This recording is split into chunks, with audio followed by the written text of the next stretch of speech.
इसी साल लेट जून 2021 की बात है जब एस्ट्रोनॉमर्स की टीम ने एक बेहद अद्भुत और दुर्लभ खोज को अनाउंस किया। ये खोज थी एक सुपरनोवा की। आज से पहले तक ऐसे किसी भी सुपरनोवा को नहीं देखा गया था। 40 सालों पहले जो महज अनुमान मात्र था वो अचानक से हकीकत बन चला था। ये नई किस्म का सुपरनोवा जिसे एस्ट्रोनॉमर्स ने SN2018 ZD नाम दिया। दरअसल इसे 2 मार्च 2018 को जापानीज एस्ट्रोनॉमर कोइची इटागाकी द्वारा 7 से 9 करोड़ प्रकाश वर्ष दूर मौजूद कैमेलोपार्डेलिस नक्षत्र में एक आकाश गंगा NGC 2146 में ऑब्जर्व किया गया था।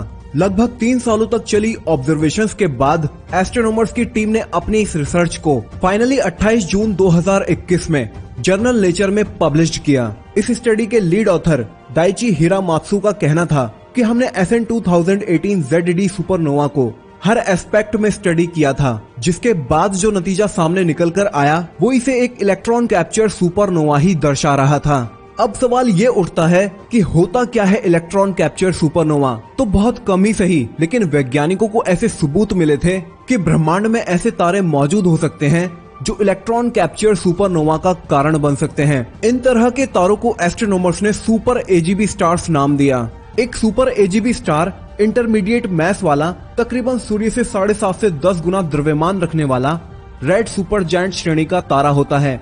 स्टेलर एवोल्यूशनरी मॉडल के अनुसार जब ये अपने मेन सीक्वेंस फेज से गुजर चुके होते हैं, यानी अपनी कोर में हाइड्रोजन को हीलियम में फ्यूज कर चुके होते हैं, तब ये एक्सपैंड होकर बड़े, ठंडे और ज्यादा चमकदार होना शुरू हो जाते हैं और अपने अंत समय में ये या तो अपने अवशेष सफेद बौने तारे के रूप में छोड़ सकते हैं या कोर कोलैप्स के चलते सुपरनोवा को भी प्रोड्यूस कर सकते हैं।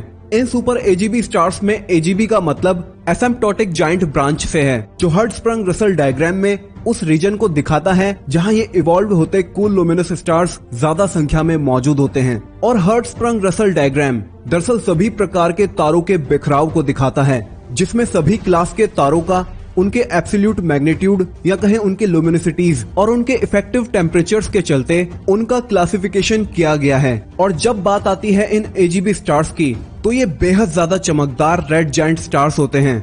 इनका मैस सूर्य से 0.6 गुना से शुरू होकर 10 सोलर मैसेज तक जा सकता है, जिनकी चमक सूर्य से हजारों गुना तक शक्तिशाली होती है। अब क्योंकि ये अपनी लेट स्टेजेस में होते हैं, तो अगर इनकी कोर में झांका जाए तो ये तकरीबन कार्बन और ऑक्सीजन के एटम से भरी हुई होती है, जिसमें कोर से ऊपर वाली शेल यानी परत में हीलियम फ्यूज हो रही होती है कार्बन में, जिसे हीलियम बर्निंग कहा जाता है। इससे भी ऊपर वाली शेल में बची कुची हाइड्रोजन फ्यूज हो रही होती है हीलियम में, जिसे हाइड्रोजन बर्निंग कहा जाता है। और सबसे बाहर की ओर मौजूद लार्ज एनवेलप ऑफ मटेरियल, जिसकी कॉम्पोजिशन मेन सीक्वेंस स्टार्स के जैसी ही होती है।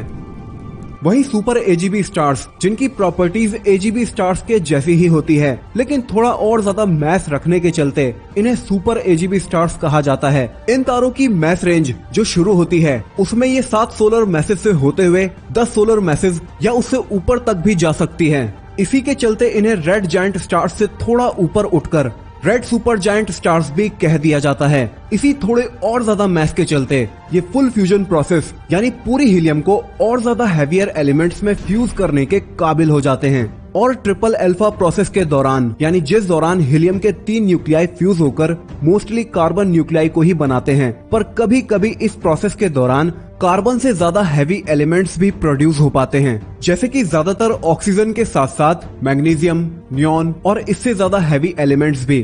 अब जब इन सुपर AGB स्टार्स की कोर और ज्यादा डेंस होनी शुरू होती है, तो तारे की कोर में मौजूद नियॉन और मैग्नीशियम के एटम्स उनमें मौजूद इलेक्ट्रॉन्स को एब्जॉर्ब करना शुरू कर देते हैं।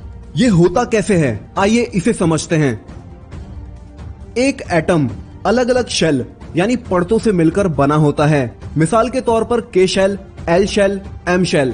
इसकी हर शेल में नेगेटिवली चार्ज्ड इलेक्ट्रॉन्स मूव कर रहे होते हैं। साथ ही इसके न्यूक्लियस या कोर में पॉजिटिवली चार्ज्ड प्रोटॉन्स और न्यूट्रल न्यूट्रॉन्स मौजूद होते हैं। तो ये एटम्स स्टेबल रहने के लिए कोर के सबसे करीबी मौजूद शेल, जो कि K शेल होती है, उससे नेगेटिवली चार्ज्ड इलेक्ट्रॉन को कोर में खींच लिया करते हैं, जिसके चलते कोर में मौजूद पॉजिटिवली चार्ज्ड प्रोटॉन से जब ये नेगेटिवली चार्ज्ड इलेक्ट्रॉन्स आकर जुड़ते हैं, तो इस रिएक्शन के चलते ये न्यूट्रॉन में तब्दील हो जाते हैं और तब K शेल में आई उस इलेक्ट्रॉन की कमी को जिसे कोर में प्रोटॉन द्वारा खींच लिया गया। इसकी भरपाई के लिए एल शेल यानी कि के शेल से ऊपर वाली शेल उसमें मौजूद इलेक्ट्रॉन को के शेल में भेज देती है, जिससे रिलीज होती हैं एक्सरेज और गामा रेज। इसी इलेक्ट्रॉन एब्जॉर्प्शन के चलते इसे इलेक्ट्रॉन कैप्चर रिएक्शन भी कहा जाता है।